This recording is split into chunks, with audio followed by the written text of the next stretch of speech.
Hello friends, today we are discuss about new chapter number 3, differentiation and its application. Chapter number 3, differentiation વિકલન અને તેના ઉપયોગો GTU diploma એન્જિનિયરિંગની અંદર 18 માર્ક્સની અંદર આ ચેપ્ટર પૂછવામાં આવે છે. તો આજે આપણે differentiation and its application start કરીએ એની પહેલાં ડિફરન્શિએશનનો યુઝ ક્યાં થાય એ જોઈ લઈએ. તો ઉપયોગની વાત કરીએ તો યુઝ ઓફ ડિફરન્શિએશન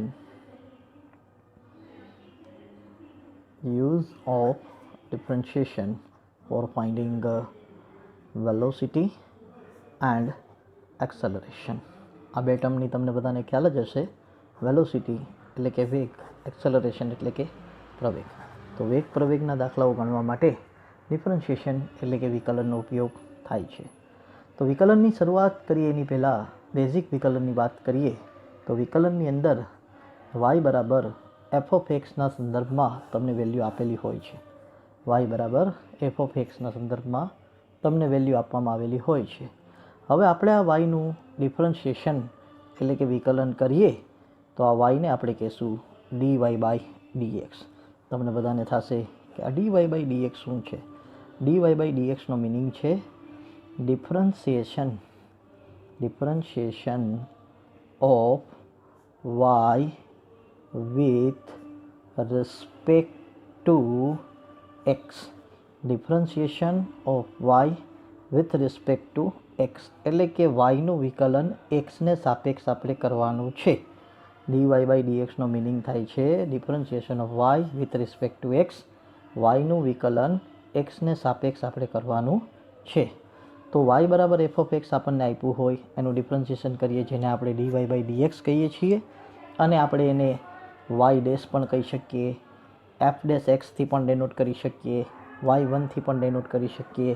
આવા ઘણા બધા નામ છે જેનાથી આપણે ડિફરન્શિએશનને ડેનોટ કરી શકીએ, પણ મેજોરિટી જો યુઝમાં કોઈ નામ આવતું હોય તો એ છે dy બાય dx એટલે કે differentiation of y with respect to x. Differentiation of y એટલે કે yનું વિકલન કરવું વિથ રિસ્પેક્ટ ટુ એક્સ એટલે કે એક્સની સાપેક્ષ. અહીંયા આપણે વાયનું વિકલન કરશું પણ કોને સાપેક્ષ? એક્સને સાપેક્ષ. કોને સાપેક્ષ? એક્સને સાપેક્ષ. ઓકે, તો હવે આપણે વિકલનની શરૂઆત કરીએ એની પહેલાં બેઝિક વિકલનના થોડાક રૂલ્સ જે છે એ જોઈ લઈએ તો ડિફરન્શિએશનના દાખલા ગણવામાં આપણને કોઈ પ્રોબ્લેમ ન થાય. તો બેઝિક ફોર્મ્યુલા ડિફરન્શિએશનની તમે અહીંયા જોઈ શકો છો. y બરાબર c એટલે કે કોન્સ્ટન્ટ. જો તમને y બરાબર કોઈ કોન્સ્ટન્ટ વેલ્યુ આપી હોય તો તેનું વિકલન થાય 0. એટલે કે ઘણી બધા એક્ઝામ્પલની અંદર આપણે એમ કહીએ કે y બરાબર x square plus 2x plus 3. તો તમે જુઓ છો આ y બરાબર એફ ઓફ એક્સ તમને વેલ્યુ આપી છે.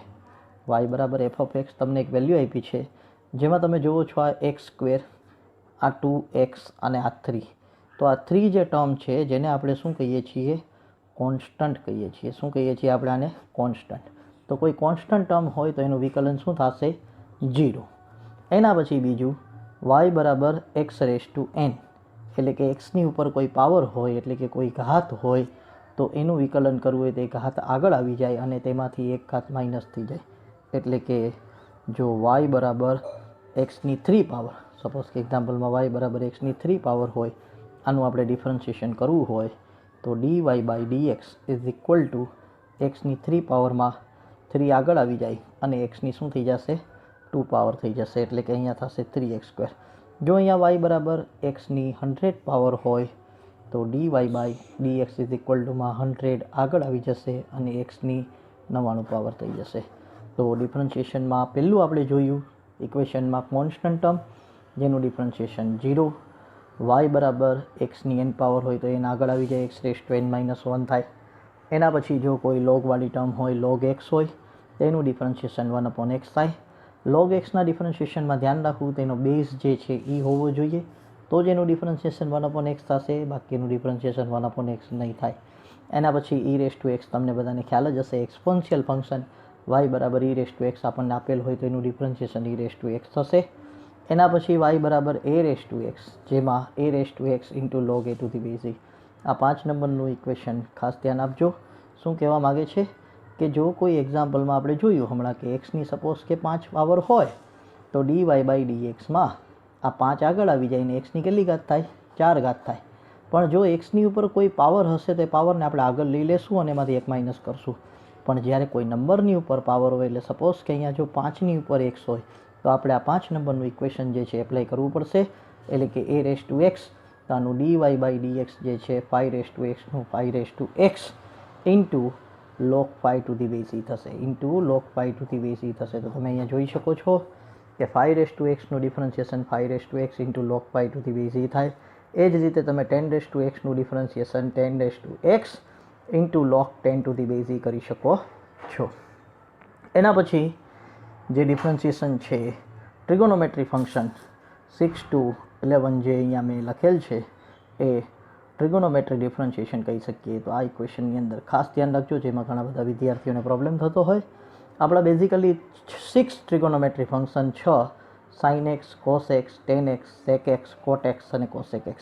તમે જુઓ છો અહીંયા sin x નું ડિફરન્શિએશન cos x છે, cosનું ડિફરન્શિએશન માઇનસ sin x છે, tan x નું ડિફરન્શિએશન sec square x છે, sec x નું differentiation sec x into tan x છે, cot x નું differentiation minus cosec square x છે, cosec x નું differentiation minus cosec x into cot x છે. તો આ 6 ડિફરન્શિએશનમાં 3 ડિફરન્શિએશન એવા છે જેની શરૂઆત એટલે કે જે ટ્રિગોનોમેટ્રી ફંક્શનની શરૂઆત CO થી થાય છે. જેમ કે cos, cot અને cosec. એટલે કે cos x નું ડિફરન્શિએશન થાય છે minus sin x, cot x નું ડિફરન્શિએશન થાય છે minus cosec square x, cosec x નું ડિફરન્શિએશન થાય છે minus cosec x into cot x. In short આપણે એવું કહી શકીએ કે જે ટ્રિગોનોમેટ્રી ફંક્શનની શરૂઆત CO એટલે કોથી થતી હોય તેવા ટ્રિગોનોમેટ્રી ફંક્શનના ડિફરન્શિએશન જે છે માઇનસમાં હશે. સાઇનનું કોસ થયું, કોસનું માઇનસ સાઇન, ટેનનું સેક સ્ક્વેર એક્સ થયું, સેકનું સેક ઇન્ટુ ટેન થાય, કોટનું માઇનસ કોસેક સ્ક્વેર એક્સ અને કોસેકનું માઇનસ કોટેક એક્સ ઇન્ટુ કોટેક્સ. તો આ 6 ટ્રિગોનોમેટ્રી ફંક્શનમાં મેઇન 3 ટ્રિગોનોમેટ્રી ફંક્શન જે કોસ, કોટ અને કોસેક્સ છે જેની શરૂઆત CO થી થાય છે. ખાસ ધ્યાન રાખજો, એનું ડિફરન્શિએશન જે છે નેગેટિવ મળશે. અને એના પછી આપણને આપ્યું છે 1/x જેનું ડિફરન્શિએશન થાય -1/x² અને √x એનું ડિફરન્સ થાય 1/2√x. તો હવે આપણે વાત કરશું 1/x અને -√x નું ડિફરન્શિએશન કઈ રીતે થાય છે. તો આપણે જોયું કે જેવી રીતે y બરાબર આપણને 1/x આપેલું હોય, આનું ડિફરન્શિએશન મેં તમને કીધું -1/x² થાય. તો કઈ રીતે y બરાબર 1/x આપ્યા છે જેને હું xની ઉપર -1 પાવર લખી શકું. તમને બધાને ખ્યાલ જ હશે 1/x એટલે કે x ઇન્વર્સ. તો y બરાબર x ઇન્વર્સ હોય તો આપણી પાસે એક બેઝિક રૂલ્સ ડિફરન્શિએશનનું આપણે એ જોયું કે જો એક્સની ઉપર કોઈ પાવર હોય તે પાવર આગળ આવી જાય અને એની પાવર 1 માઇનસ થઈ જાય. તો અહીંયા હું બસ એ જ કરીશ, આ -1 અહીંયા આગળ આવી જાય અને x⁻⁻⁻1 and -1 પાવર થઈ જશે. -1 અને અહીંયા -1 -2 પાવર, એક્સની -2 પાવર જો નીચે વહી જાય તો પ્લસ થઈ જાય. એટલે આપણે કહી શકીએ કે 1/x નું ડિફરન્શિએશન જે છે એ -1/x² થાય. And last equation y √x જેનું ડિફરન્શિએશનની વાત કરીએ આપણે 1/2√x થાય. તો એ કઈ રીતે જોઈ લઈએ. તમને બધાને ખ્યાલ હશે રૂટ બી એક વન ટાઈપ ઓફ પાવર છે જેને આપણે 1/2 કહીએ છીએ. તો y x⁻² છે. તો આનું ડિફરન્શિએશન કરવું હોય તો આપણે બેઝિકલી રૂલ્સ આપણે યુઝ કરી શકીએ. 1/2 આગળ આવી જાય, x⁻² 1/2 -1, 1/2 -1 = -1/2 અને જો એ નીચે વહી જાય તો પ્લસ થઈ જાય. અને અહીંયા x⁻1/2 છે તો એને આપણે રૂટમાં લખી શકીએ એટલે √x નું ડિફરન્શિએશન જે છે 1/2√x થાય. તો અહીંયા આપણે આ બેઝિક આપણા જે 13 ડિફરન્શિએશનના બેઝિક ફોર્મ્યુલા છે એ આપણે જોયા અને દરેકને સમજ્યા. Thank you.